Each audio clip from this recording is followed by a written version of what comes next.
If you feel like you are sometimes a head attached to a body, like you are not in tune with your body, what it's feeling, what it needs, and honestly, it's sometimes an inconvenience to take care of it. If you just feel like you happen to have a body that you drag around that does whatever your head says so that you can just move throughout the world and you want to be more in tune with it, you want to listen to it, give it what it needs so that maybe it'll cooperate a little bit more, this video is for you. This is what I do for a living. I am a personal trainer in New York City. I've been doing this for over 10 years.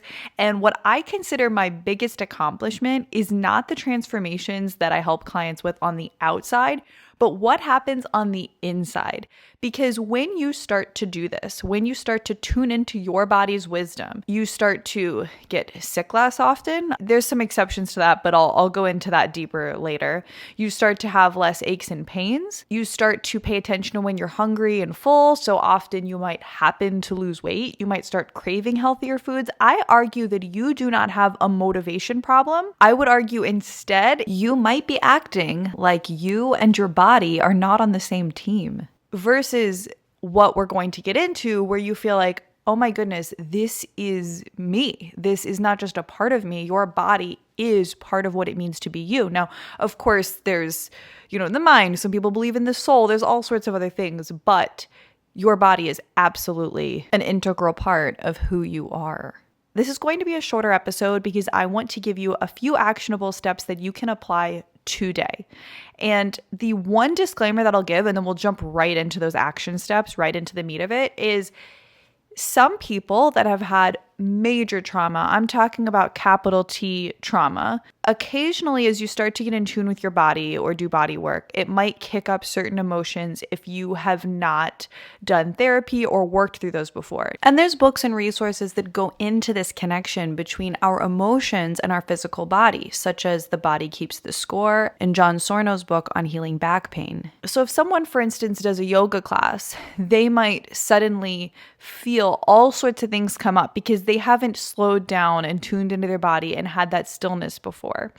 Now, we're not trying to dig up all sorts of emotions. And this is something that has actually never happened with any of my clients. That's why I feel pretty confident to go into this video with you on the internet. I've never had an issue with this before, but I do just want to bring that up that if for some reason, if you start doing any sort of bodily sensation work and you notice some experiences come up, you start noticing any big feelings, of course, work with a mental health professional on that because I work more on the physical side of health. But of course, there is an interplay and connection there.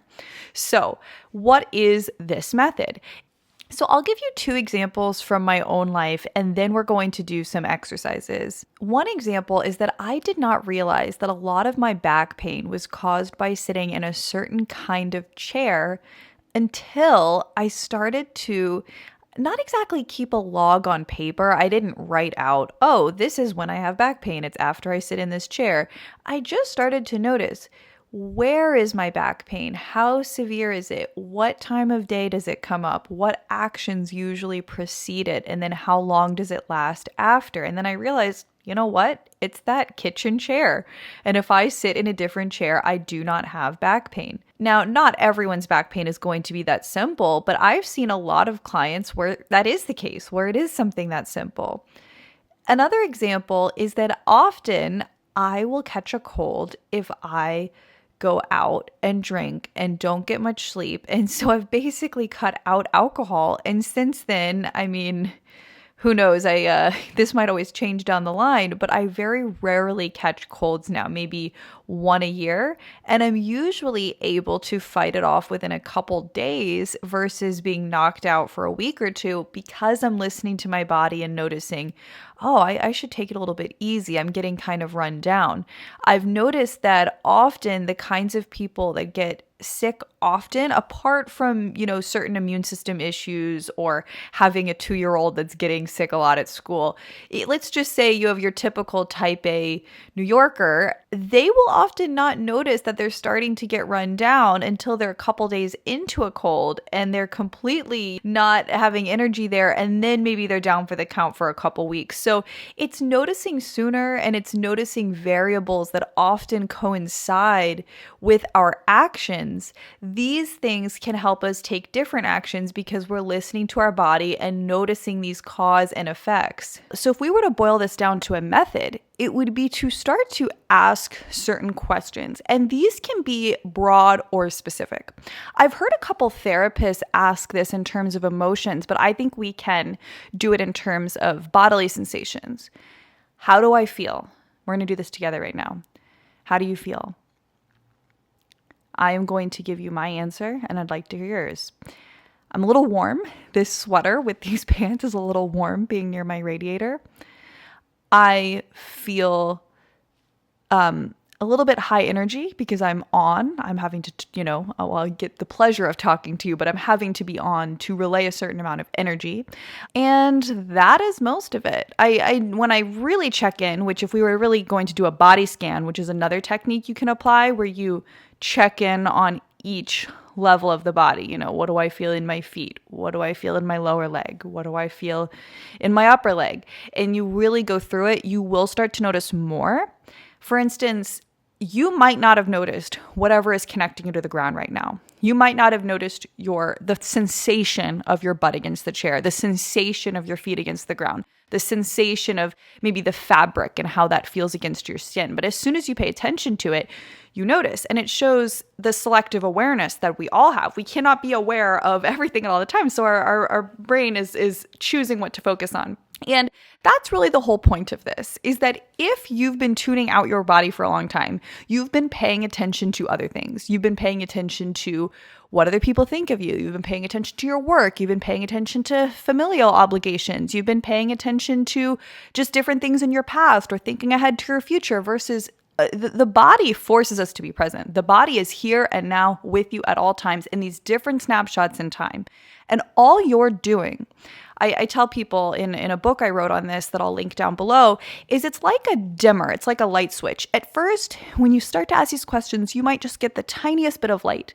But even the tiniest bit of light in a dark room starts to cast a light that you can see throughout the room. And then we're taking that dimmer on the light switch and we're turning it up. We're turning the dial up higher and higher. And you have the power to do that because at first, these signals, these things your body is telling you, they'll come in kind of quiet. Like, I need rest. You've been working me too hard. It'll tell you that. But it might kind of whisper it. It might be a small sign.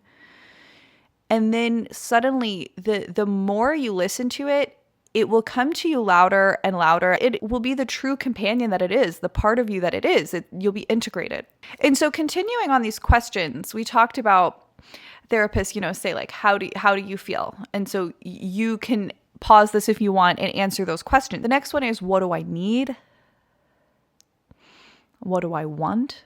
Those are slightly different, but see what different answers you get for those. I'll tell you one of mine is I would like to eat after this. I'm getting a little hungry, but maybe I need some water. It's right here. I'll have a sip. And so 2 last closing thoughts. When I say that it starts to get more specific, it starts to speak to you louder, I really notice this because I'm working with people in a physical capacity. That's the capacity that I'm seeing it. For instance, they might say like, oh, I'm having elbow pain with that exercise. And I might say, where? And they just point to the elbow really generically.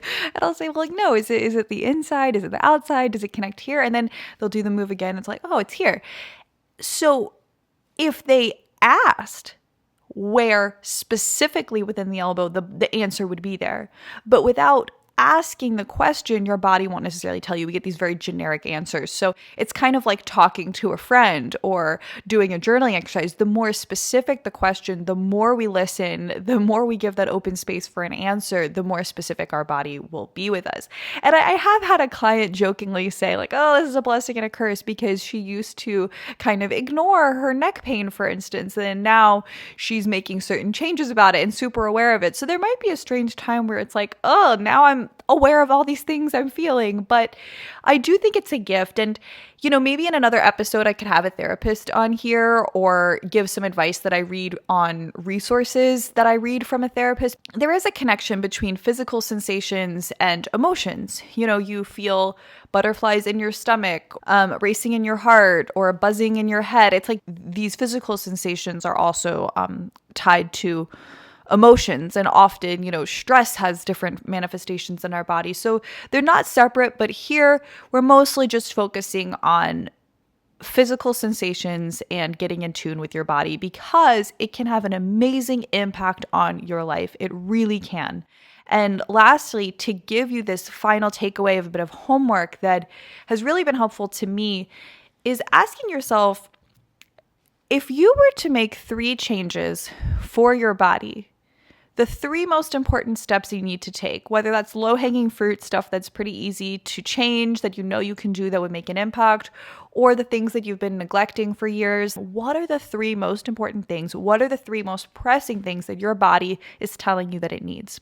I did this exercise and I can tell you some answers that I gave.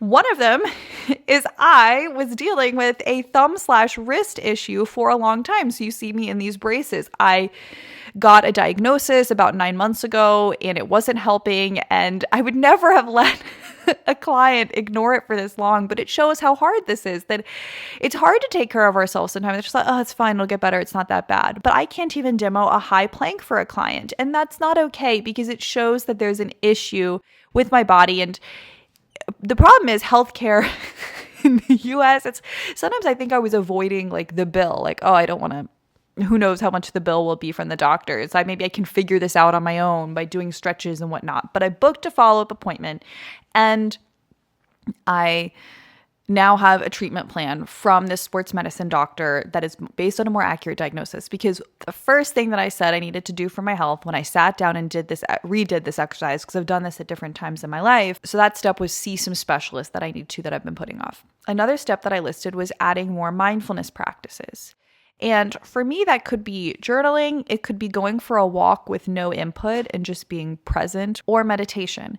Those are interchangeable. I've noticed a benefit from all 3. So the idea, though, is trying to do at least one of those every single day and noticing how that impacts my body, because there's this tendency to go, move fast, ignore.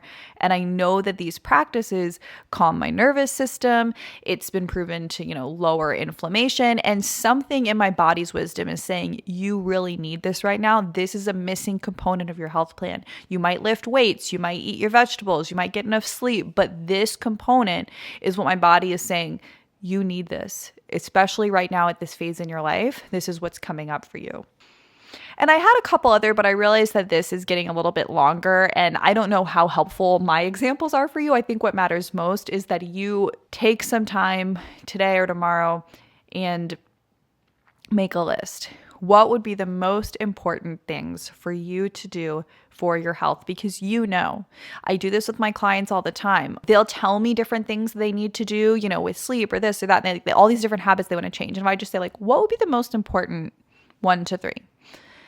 They always tell me. And most of the time they're saying the most important ones based on what I even know based on health. It's those are the most important 3 for you to change right now, or that is the most important one, because I do believe that your body knows. And of course, work with healthcare providers. I just think that there's a lot of power in this as well. Some of the actions you might take as a result of this episode might seem really simple, like a home-cooked meal or sitting in silence for a couple minutes. But the transformational power of what it means to care for yourself, to truly care for yourself for maybe the first time in your life, cannot be underestimated.